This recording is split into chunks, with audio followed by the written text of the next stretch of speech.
नमस्ते सदावत्सल्य मातृभूमि, जय हिंद दोस्तों। मैं किशन चंद आप सबका स्वागत करता हूं। शुरू करते हैं आज के डिफेंस समाचारों को। बढ़ते पड़े डिफेंस अपडेट की तरफ, जो कि 114 एमआरएफए फाइटर जेट्स को लेकर आ रही है। दोस्तों, आखिरकार भारत सरकार ने 114 एमआरएफए फाइटर जेट के लिए अपनी नीति में बदलाव किया है, जिसमें कहा गया है कि उन्हीं वेंडर को यह टेंडर दिया जाएगा जो भारत में पूरे फाइटर जेट का सेटअप मैन्युफैक्चरिंग यूनिट स्थापित करेंगे। और भारत सरकार अब इस बात को साफ तौर पर कह चुकी है कि ट्रांसफर ऑफ टेक्नोलॉजी के साथ फुल प्रोडक्शन इंडिया में किया जाएगा, जिसमें कि जॉइंट वेंचर किया जाएगा लोकल पार्टनर के लिए। और ये अपडेटेड जो टेंडर है वो जल्द ही फ्लोट किया जा सकता है। हालांकि इस बदलाव से दोस्तों यहाँ पर एक टेंशन ये हो सकती है कि एमआरएफए की जो डील है वो और लेट हो जाएगी। वहीं दूसरी तरफ दोस्तों, फ्रांस की तरफ से भी एक बड़ा बयान आया, जिसमें कहा जा रहा था कि डसॉल्ट एविएशन अभी तक एमआरएफए में टॉप कंटेंडर बना हुआ है, लेकिन उनका मानना है कि वो इस अपडेटेड कॉन्ट्रैक्ट के तहत ट्रांसफर ऑफ टेक्नोलॉजी भारत को नहीं देगा। तो यहाँ पर एक बड़ा सेटबैक भारत को लग सकता है। हालांकि भारत ने इस नीति में बदलाव काफ़ी देरी में किया है। ये शुरुआत में अगर कर दिया जाता तो कोई ना कोई कंटेंडर इस बात के लिए राजी ज़रूर हो जाता कि वो देश में ही तकनीकी हस्तांतरण के तहत भारत में ही सेटअप लगाएगा और यहीं ये फाइटर जेट्स बनेंगे। लेकिन अब यहाँ पर इन कंटेंडर्स की नानुकुर का सामना करना पड़ सकता है।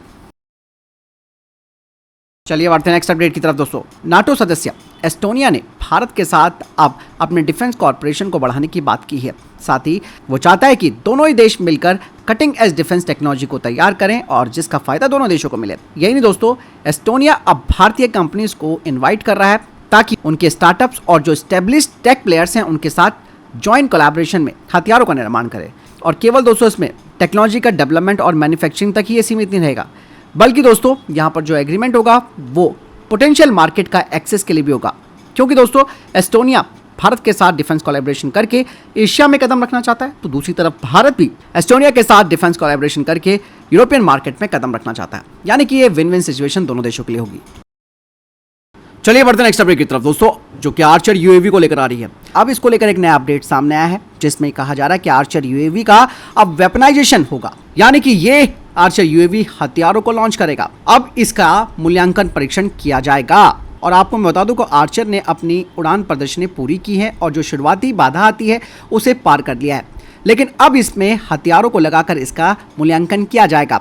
खास करके इसमें निर्धारित लक्ष्य की ओर एंटी टैंक मिसाइलों को लॉन्च करने और गाइडेंस करने की जो क्षमता है उसका आकलन किया जाएगा। और ये परीक्षण दोस्तों रियल वर्ल्ड के कॉम्बैट सिनेरियो के हिसाब से किया जाएगा, जिसमें कि डमी लक्ष्यों का इस्तेमाल किया जाएगा। और ये परीक्षण दोस्तों काफी महत्वपूर्ण हो जाते हैं, क्योंकि इसके बाद इन्हें भारतीय सेना और अर्धसैनिक बलों में शामिल किया जाएगा। और आर्चर का विकास भारत की घरेलू रक्षा उद्योग के लिए काफी महत्वपूर्ण मील का पत्थर है। और इसके सफल परिणाम सामने आते हैं तो ऑब्वियस सी बात है कि स्वदेशी हथियार प्रणाली का ये जो विकास है वो भारत के लिए आगे का महत्वपूर्ण रास्ता तैयार करेगा। चलिए बढ़ते हैं नेक्स्ट अपडेट की तरफ दोस्तों। सुखोई 30 MKI फाइटर जेट के लिए long range dual band infrared search and track यानी कि IRST सिस्टम बनाने वाली HAL और भारत इलेक्ट्रॉनिक्स लिमिटेड 2024 के आखिरी में महत्वपूर्ण परीक्षणों के लिए तैयार हो रही है। ये स्वदेशी IRST सिस्टम इंडियन एयरफोर्स के लिए महत्वपूर्ण रक्षा उपकरणों में आत्मनिर्भरता की दिशा में महत्वपूर्ण कदम भी है। भारतीय वायुसेना ने अपने 84 यानी कि 84 अपग्रेडेड सुखोई 30 MKI विमानों को, जिन्हें कि सुपर 30 MKI कहा जाता है, उनमें इस नए IRST सिस्टम को लगाने की योजना बनाई है।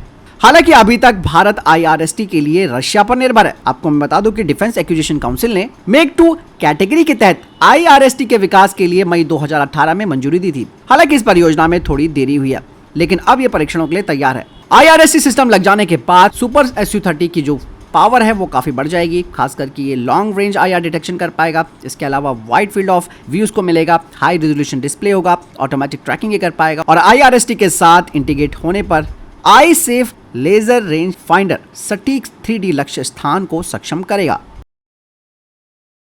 चलिए बढ़ते हैं नेक्स्ट अपडेट की तरफ, जो कि रशिया के सुपर कैरियर को लेकर आ रही है। दोस्तों, अभी तक पश्चिमी मीडिया ने रशिया के ऊपर एक बड़ा इल्जाम लगाया कि रशिया के पास अब कोई एयरक्राफ्ट कैरियर नहीं बचा है, क्योंकि उसके पास जो एयरक्राफ्ट कैरियर था उसे उसने पिछले साल डिकमीशन कर दिया। इसके बाद से पश्चिमी देशों के हौसले इतने बुलंद हुए कि उन्होंने रशिया को कम आंकना शुरू कर दिया। लेकिन व्लादिमीर पुतिन दिमाग के माहिर माने जाते हैं और इंटरनेशनली जियोपॉलिटिक्स में उनका कोई मुकाबला नहीं है। लेकिन अब वो एक महा एयरक्राफ्ट कैरियर तैयार कर रहे हैं, जिसका डिस्प्लेसमेंट 1 लाख टन के आसपास होगा। यानी कि यह अमेरिका के सुपर कैरियर से ज्यादा ताकतवर होगा और इसमें सुखोई Su-57 फाइटर जेट भी तैनात किया जाएगा। यही नहीं दोस्तों, कहा यह भी जा रहा है कि इसमें Su-33 और MiG-29 के ऑब्लिक-क्यूब भी इसमें तैनात किए जाएंगे। यहाँ पर दोस्तों एक बात और मैं आपको बता दूं कि जब रशिया ने अपने एयरक्राफ्ट कैरियर डिकमीशन किया तो वो उन देशों की लिस्ट से बाहर हो गया जो कि एयरक्राफ्ट कैरियर को ऑपरेट करती हैं, और इस लिस्ट में अमेरिका नंबर 1 स्थान पर बना हुआ है, जिसमें कि उसके पास 11 एयरक्राफ्ट कैरियर है। तो चाइना के पास 3, यूके के पास 2, जापान के पास 2, इंडिया और इटली के पास 2 एयरक्राफ्ट कैरियर है और फ्रांस के पास 1। रशिया ने अपना एक प्रोग्राम स्टार्ट किया है अपने एयरक्राफ्ट कैरियर के लिए, उसका नाम है स्टॉर्म 2 प्रोजेक्ट, जो कि nuclear powered enabled aircraft carrier होगा, और इस प्रोजेक्ट की अनुमानित कीमत करीबन $5.5 बिलियन होगी।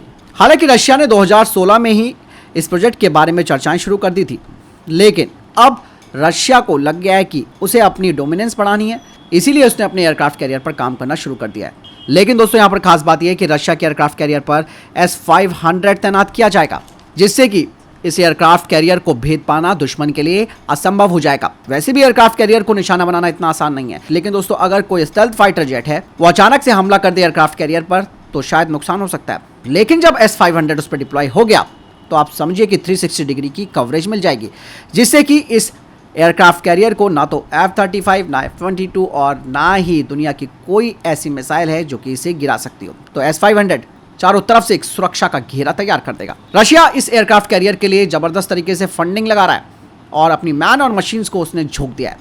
तो बहुत बड़ी बात है कि अमेरिका और वेस्टर्न मीडिया जितनी भी बातें कर रही थी कि रशिया अब एक कैरियर ऑपरेट करने वाला देश नहीं रहा है, तो उनके लिए ये एक बहुत बड़ी टेंशन होने वाली है। फिलहाल आपको क्या लगता है इस बारे में कमेंट सेक्शन में लिखकर जरूर बताइएगा। एक बहुत ही दुखद हादसा जो है वो पेश आया है दौलत बेग ओल्डी में। यहाँ पे इंडियन आर्मी एक एक्सरसाइज कर रही थी डीप फोर्डिंग की और शैलो फोर्डिंग की। मैं आपको बता दूं कि डीप फोर्डिंग और शैलो फोर्डिंग एक ऐसी एक्सरसाइज है जिसके अंदर टैंक्स जो हैं वो पानी के अंदर से गुजरते हैं, रिवर के अंदर से जो है वो गुजरते हैं। शैलो फोर्डिंग जो है वो नीचे हल तक पानी रहता है, और डीप फोर्डिंग के अंदर टरक भी जो पूरा का पूरा टैंक जो है पानी के अंदर चले जाता है। तो इस डीप फोर्डिंग की एक एक्सरसाइज के अंदर क्रू जो है टैंक का वो स्नोरिकल ट्यूब से ही ब्रीथ करता है। लेकिन हुआ ये कि इस पर्टिकुलर इंसिडेंट के दौरान एक जबरदस्त फ्लैश फ्लड आया जो कि बारिश की वजह से था। अमूमन बारिश जो है लेह लद्दाख के एरिया के अंदर नहीं होती है, या तो सीधा ही बर्फ पड़ती है या फिर वहां पे कोई बारिश नहीं होती है। वो एक कोल्ड डेजर्ट की तरह जाना जाता है, पर पिछले 2 सालों से वहां पे क्लाइमेट चेंज की वजह से अनएक्सपेक्टेड क्लाउड बर्स्ट्स और बारिश हो रहे हैं, जिसकी वजह से जो है रिवर्स के अंदर पानी भी ज्यादा है और सॉइल इरोजन भी ज्यादा हो रही है। इसी तरह की एक एक्सरसाइज जो है वो करते हुए फ्लैश फ्लड आया और उसकी वजह से 5 आर्मी के जवानों की जान गई है। हाउएवर ये जो एक्सरसाइजेज हैं हमारी आर्मी के लिए, देश के लिए बहुत क्रिटिकल है। ये एरिया ईस्टर्न लद्दाख के जो है वो पास है, यहाँ पे हमेशा जो है वो इन्फेंट्री की प्रेजेंस रही है। अभी आर्मी ने और हमारी कंट्री ने डिसाइड किया है कि यहाँ पे आर्मर्ड की प्रेजेंस भी रखनी है, क्योंकि जो है चीन ने दूसरी तरफ मैसिव आर्मर्ड और एयरफोर्स की प्रेजेंस जो है वो लेह लद्दाख के ऑपोजिट जो है वो बनाई है। ये एक्सरसाइजेज रेगुलरली होती हैं, लेकिन इन एक्सरसाइजेज का महत्व आर्मर्ड के साथ और ज़्यादा बढ़ गया है for defence of eastern Ladakh. ये एक अनफॉर्चुनेट इंसिडेंट है। Hopefully such incidents will not happen again. तो आखिर में मैं आपसे पूछना चाहूंगा कि रेड फ्लैग भारत और किस देश के बीच होने वाला संयुक्त अभ्यास का नाम है? चाइना, सऊदी अरब, संयुक्त राष्ट्र अमेरिका, इनमें से कोई नहीं, या इनमें से सारे देश? सही आंसर देने वाले का कमेंट लाइक किया जाएगा। फिलहाल ये तब तक के टॉप डिफेंस अपडेट्स। वीडियो के सामने कोई प्रश्न जवाब है, आपको कोई सवाल है, कमेंट सेक्शन में लिखकर जरूर पूछ सकते हैं। मिलता हूं नए वीडियो के साथ, चैनल को सब्सक्राइब कीजिएगा। जय हिंद, वंदे मातरम।